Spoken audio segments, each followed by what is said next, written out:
जब पूरी दुनिया हंस रही थी, एक आदमी चुपचाप आज्ञा निभा रहा था। परमेश्वर ने कहा था, मैं पृथ्वी पर जल प्रलय लाने वाला हूं, और नूह ने विश्वास किया। ओ नूह, पानी कहाँ है? रेगिस्तान में जहाज बना रहा है। लोग मजाक उड़ा रहे थे, लेकिन नूह जानता था परमेश्वर झूठ नहीं बोलता। और एक दिन हंसी अचानक खामोशी में बदल गई। जिन्हें परमेश्वर ने बुलाया, वे बिना रुके भीतर आते गए। और फिर परमेश्वर ने द्वार बंद कर दिया। तब वो हुआ जिसे लोग कहानी समझते थे। नूह, हमें बचा लो। हम मानते हैं। परमेश्वर से माफी मांगते हैं। दरवाजा खोलो। बहुत गलती हो गई। अब हम हंस नहीं रहे। जब द्वार खुला था, तब लोगों ने विश्वास नहीं किया, और जब विश्वास किया, तब द्वार बंद था। ये कहानी अतीत की नहीं, ये चेतावनी है। सोचिए, अगर आज कोई व्यक्ति खुले मैदान में बिना समुद्र के, बिना बारिश के संकेत के सालों साल एक विशाल जहाज बनाता रहे और हर दिन लोगों को चेतावनी देता रहे, न्याय आने वाला है, पश्चाताप करो। लोग हंसें, मजाक उड़ाएं, उसे पागल कहें, लेकिन वह व्यक्ति रुके नहीं। यह कहानी केवल एक जहाज की नहीं, यह विश्वास बनाम संसार, चेतावनी बनाम भोग विलास और आज्ञाकारिता और ठट्ठे की कहानी है। आज हम देखेंगे जब नूह जहाज बना रहा था और लोग उसका मजाक उड़ा रहे थे। संसार की वास्तविक स्थिति जैसा बाइबल बताती है, पृथ्वी पर पाप की बढ़ती बाढ़ बाइबल स्पष्ट कहती है। और यहोवा ने देखा कि मनुष्य की दुष्टता पृथ्वी पर बहुत बढ़ गई है, और उसके मन के विचारों का हर एक भाव निरंतर बुरा ही होता है। उत्पत्ति 6:5। यहाँ ध्यान दीजिए, हर एक भाव निरंतर बुरा ही होता है।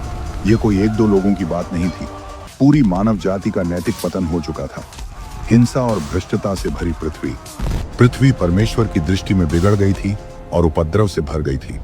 उत्पत्ति 6:11। उपद्रव, वायलेंस, अर्थात अत्याचार, अनैतिकता, बल प्रयोग, पाप को सामान्य मान लेना। और फिर लिखा है, क्योंकि सब प्राणियों ने पृथ्वी पर अपना चाल चलन बिगाड़ लिया था। उत्पत्ति 6:12। सिवाय एक व्यक्ति और उसके घराने के। नूह संसार से अलग खड़ा एक व्यक्ति।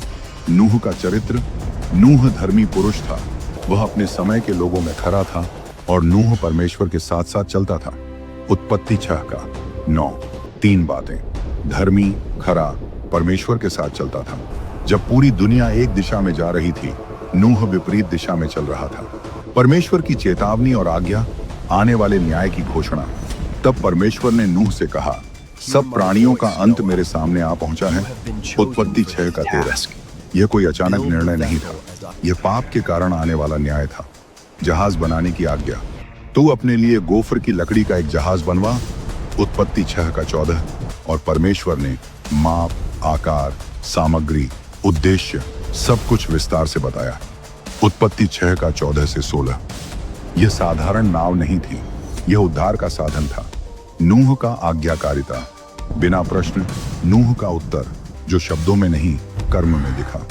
और नूह ने वैसा ही किया, जैसा परमेश्वर ने उसे आज्ञा दी थी, वैसा ही उसने किया। उत्पत्ति 6:22। नूह ने यह नहीं पूछा, लोग क्या कहेंगे, बारिश कहाँ है, इतना बड़ा जहाज क्यों। उसने करना शुरू किया। जब नूह बना रहा था जहाज, लोगों की प्रतिक्रिया, ठट्ठा और उपहास। नए नियम में इस समय की मानसिकता को ऐसे बताया गया है, वे जानबूझकर इससे अनजान बने रहते हैं। नूह के दिनों में, दूसरा पतरस 3:5 और 6। और यीशु स्वयं कहते हैं, जैसे नूह के दिनों में हुआ था, वैसा ही मनुष्य के पुत्र के आने के समय होगा। मत्ती 24:37। लोग क्या कर रहे थे, वे खाते पीते, ब्याह शादी करते रहे। मत्ती 24:38। अर्थात जीवन का आनंद, भोग विलास, पाप को सामान्य समझना, चेतावनी को नजरअंदाज करना। कोई पश्चाताप नहीं, कोई भय नहीं। नूह प्रचारक भी था और उसने धर्म का प्रचार किया। दूसरा पतरस 2:5। नूह केवल हथौड़ा नहीं चला रहा था, वह वचन भी सुना रहा था, लेकिन लोग हंसे, मजाक उड़ाया, उसे पागल समझा। फिर भी नूह रुका नहीं। विश्वास की परीक्षा वर्षों तक। बाइबल बताती है कि नूह की उम्र 600 वर्ष का था जब जल प्रलय पृथ्वी पर आया।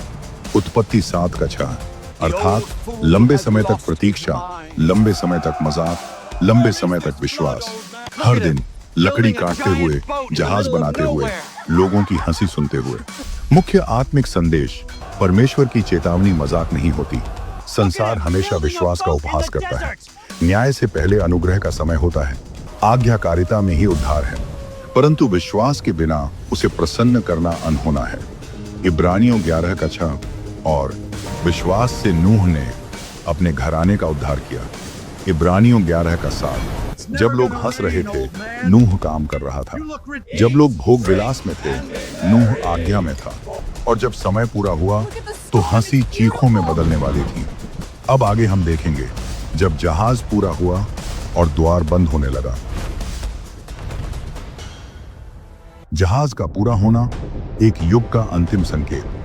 जहाज अब निर्माणाधीन नहीं, तैयार है। बाइबल हमें स्पष्ट रूप से बताती है कि नूह ने परमेश्वर की आज्ञा के अनुसार सब कुछ पूरा किया, और नूह ने वैसा ही किया जैसा परमेश्वर ने उसे आज्ञा दी थी। उत्पत्ति 6:22।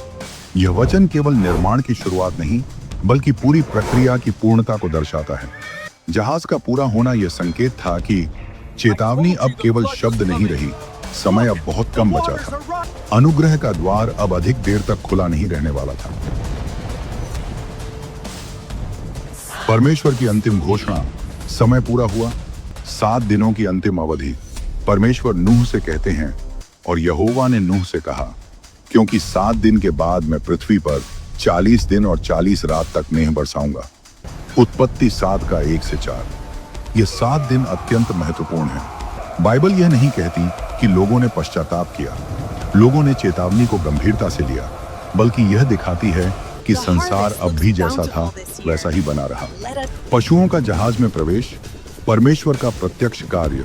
नूह नहीं, परमेश्वर उन्हें लाया, और सब प्रकार के पशुओं में से वे नूह के पास जहाज में प्रवेश करने को आए। उत्पत्ति 7:8 और 9। यहाँ ध्यान दीजिए, नूह उन्हें पकड़कर नहीं लाया, नूह ने उन्हें आदेश नहीं दिया, वे स्वयं आए। यह परमेश्वर की संप्रभुता का स्पष्ट प्रमाण है। संसार ने फिर भी नहीं पहचाना। इतना अद्भुत दृश्य होने के बावजूद पशु अपने आप आ रहे हैं, अनुशासन में, जोड़ों में। फिर भी बाइबल कहीं नहीं बताती कि संसार ने पश्चाताप किया। यही कारण है कि यीशु कहते हैं, वे नहीं जान पाए जब तक कि जल प्रलय आकर उन सबको बहा न ले गया। मत्ती 24:39। नूह और उसका घराना, आज्ञाकारिता की अंतिम परीक्षा, जहाज में प्रवेश, और नूह और उसके पुत्र और उसकी पत्नी और उसके पुत्रों की पत्नियां उसके साथ जहाज में प्रवेश कर गईं। उत्पत्ति 7:7। यह केवल शारीरिक प्रवेश नहीं था, यह था संसार से अलगाव, विश्वास की सार्वजनिक घोषणा, परमेश्वर पर पूर्ण निर्भरता। बाहर खड़ी दुनिया। बाइबल यह नहीं बताती कि लोग रोए, लोग दौड़े, लोग विनती करने लगे, लेकिन यह अवश्य बताती है कि वे अंत तक अनजान बने रहे। सबसे भयानक वाक्य, यहोवा ने द्वार बंद कर दिया। अनुग्रह के द्वार का बंद होना, और यहोवा ने उसके पीछे द्वार बंद कर दिया। उत्पत्ति 7:16। यह बाइबल का सबसे भयावह वाक्य है। ध्यान दीजिए, नूह ने द्वार बंद नहीं किया, किसी मनुष्य ने निर्णय नहीं लिया, परमेश्वर ने स्वयं द्वार बंद किया। यह दर्शाता है अब पश्चाताप का समय समाप्त, अब केवल न्याय शेष। संसार की आत्मिक स्थिति, जैसे यीशु ने बताया। यीशु कहते हैं, वे खाते पीते, ब्याह शादी करते रहे। मत्ती 24:38। इसका अर्थ जीवन सामान्य चल रहा था, कोई भय नहीं, कोई तैयारी नहीं। यही कारण है कि जब द्वार बंद हुआ तो वह अचानक था, पर अन्यायपूर्ण नहीं। न्याय की शुरुआत, लेकिन अभी वर्षा नहीं। महत्वपूर्ण बात, द्वार बंद हुआ लेकिन तुरंत वर्षा नहीं हुई। यह परमेश्वर की न्यायपूर्ण प्रकृति को दर्शाता है। चेतावनी दी गई, समय दिया गया, निर्णय स्पष्ट था, नूह जहाज के भीतर, बाहर शोर, भीतर शांति। बाइबल विस्तार से भीतर की स्थिति नहीं बताती, लेकिन यह अवश्य बताती है कि नूह ने यहोवा पर विश्वास किया।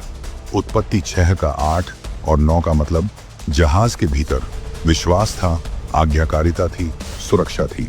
आत्मिक सत्य जहाज का अर्थ नए नियम में नूह के जहाज को एक प्रतीक के रूप में बताया गया है। उसी प्रकार अब बपतिस्मा भी उद्धार करता है। पहला पतरस 3 का 20 और 21, अर्थात जहाज मतलब उद्धार का मार्ग, बाहर मतलब नाश, भीतर मतलब जीवन।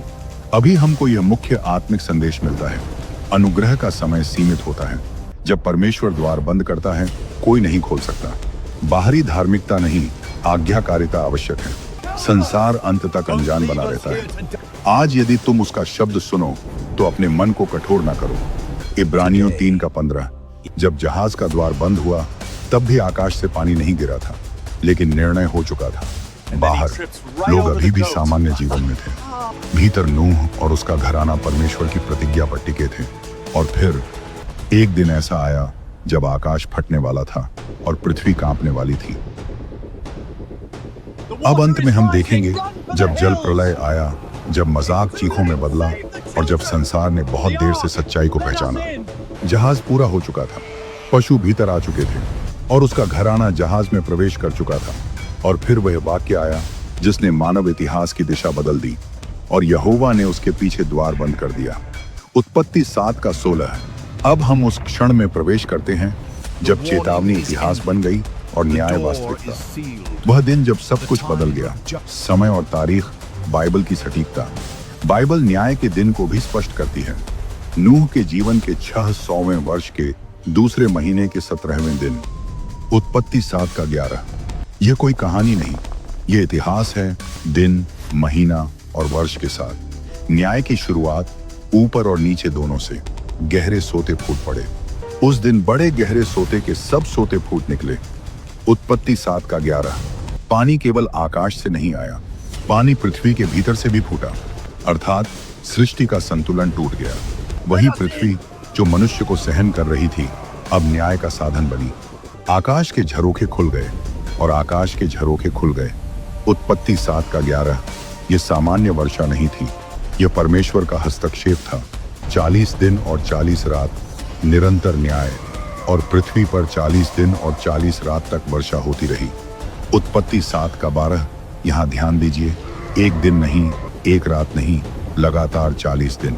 ये दर्शाता है न्याय पूर्ण था, न्याय टाला नहीं गया, न्याय अधूरा नहीं छोड़ा गया। बाहर की स्थिति जब बहुत देर हो चुकी थी, लोग अब भी जहाज के बाहर थे। बाइबल यह नहीं कहती कि लोग तुरंत मरे, सब एक पल में समाप्त हो गए, बल्कि यह दिखाती है कि जल प्रलय आकर उन सबको बहा ले गया। मत्ती 24 का 39। अर्थात पानी बढ़ता गया, अवसर घटता गया, भय बढ़ता गया। मजाक अब भय में बदल चुका था। जो लोग कल तक हंस रहे थे, आज वे भाग रहे थे। लेकिन द्वार बंद था, निर्णय हो चुका था। जल का बढ़ना, कोई ऊंचाई सुरक्षित नहीं, पहाड़ भी डूब गए और जल पृथ्वी पर बहुत बढ़ गया और सब ऊंचे पहाड़ जो सारे आकाश के नीचे थे डूब गए। उत्पत्ति 7 का 18 और 19। यह अत्यंत गंभीर वचन है। अर्थ, ऊंचाई बचाव नहीं थी, शक्ति बचाव नहीं थी, धन, ज्ञान, बल कुछ भी नहीं।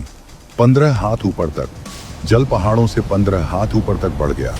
उत्पत्ति 7 का 20। न्यायपूर्ण था, कोई शरण शेष नहीं थी। हर एक प्राणी का अंत, जैसा परमेश्वर ने कहा था, और पृथ्वी पर चलने वाले सब प्राणी सब नष्ट हो गए। उत्पत्ति 7 का 21। फिर यह निर्णायक वाक्य, और पृथ्वी पर जितने जीवित प्राणी थे सब मिटा दिए गए। उत्पत्ति 7 का 23। केवल नूह और जो उसके साथ जहाज में थे वे बच गए। जहाज के भीतर उद्धार का स्थान, बाहर मृत्यु, भीतर जीवन। जहाज के भीतर पानी नहीं, भय नहीं, मृत्यु नहीं, क्योंकि यहोवा ने उसे सुरक्षित रखा। उत्पत्ति 7 यह दर्शाता है उद्धार मनुष्य की योग्यता से नहीं, बल्कि परमेश्वर की कृपा से होता है।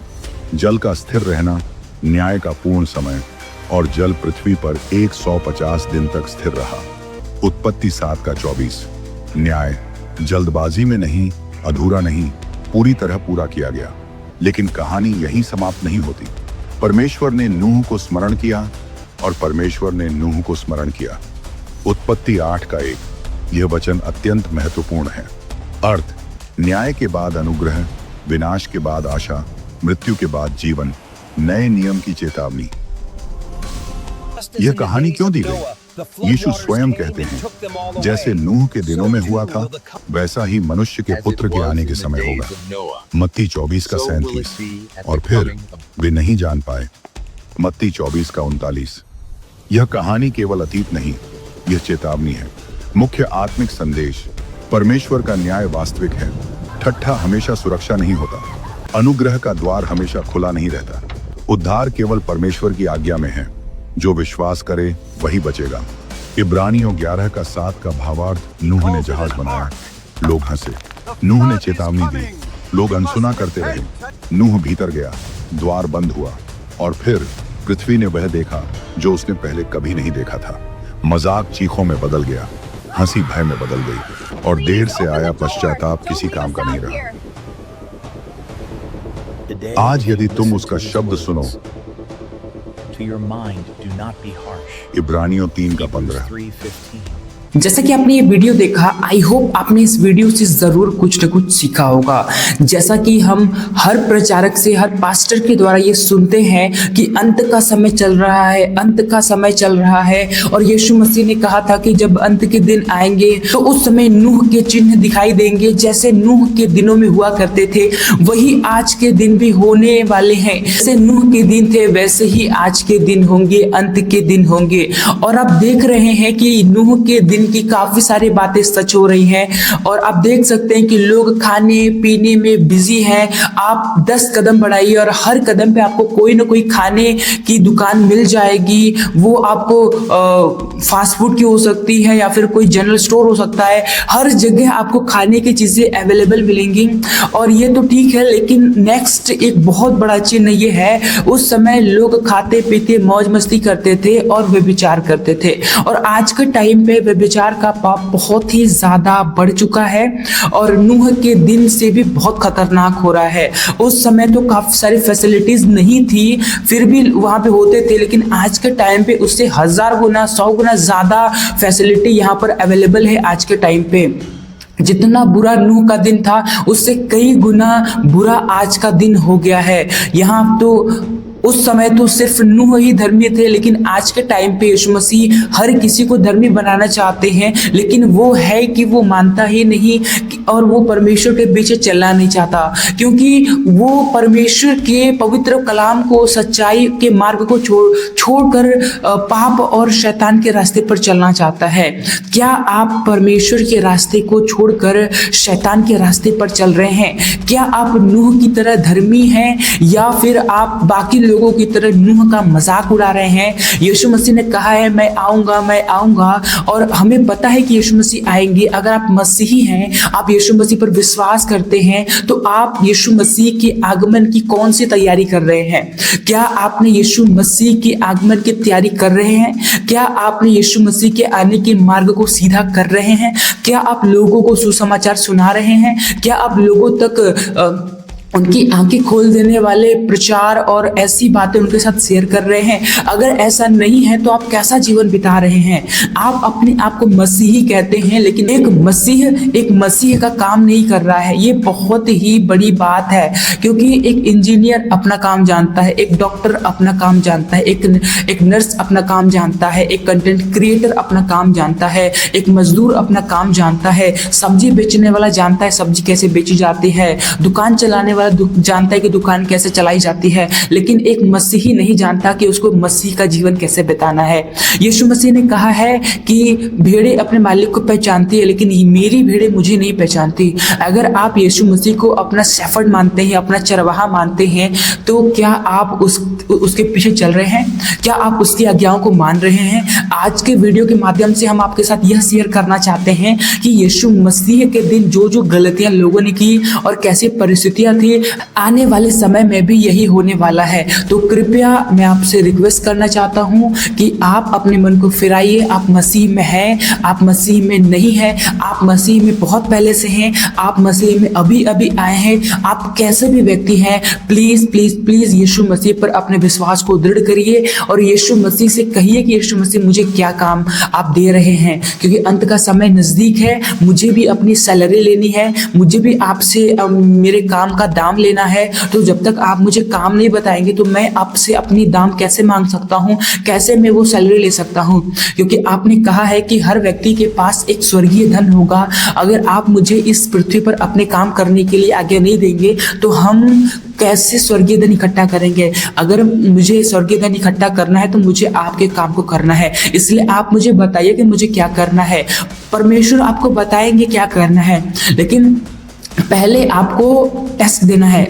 आपको सर्टिफिकेट कब मिलता है, आपको ज्वाइनिंग कब मिलता है, आपको काम कब मिलता है? जब मालिक समझ लेता है कि इस बंदे को काम आता है। जैसे अगर कोई कंपनी है और उसमें वर्कर्स की ज़रूरत है तो वो किसी को भी तो नहीं रख लेगा ना, वो उन्हीं वर्कर्स को रखेगा जो उस काम को जानते हैं। तो उनको कंपनी में शामिल होने से पहले उस काम के बारे में जानना होगा, समझना होगा, सीखना होगा, कैसे काम करता है यह जानना होगा। इसलिए अगर आपको यीशु मसीह का काम करना है तो पहले आपको ये जानना होगा कि यीशु मसीह कैसे काम करते हैं, यीशु मसीह काम करना कैसे है, कैसे शुरू करेंगे, कैसे पूरा करेंगे, कैसे प्रोसेस करेंगे और परमेश्वर कैसे करते थे, हमें कैसे करना है। इतना सब कुछ जानने, समझने और अनुभव लेने के बाद परमेश्वर आपको कहेगा कि अब तो तैयार है, चल मेरा काम कर। तब जाके परमेश्वर आपको काम के लिए यूज करेगा।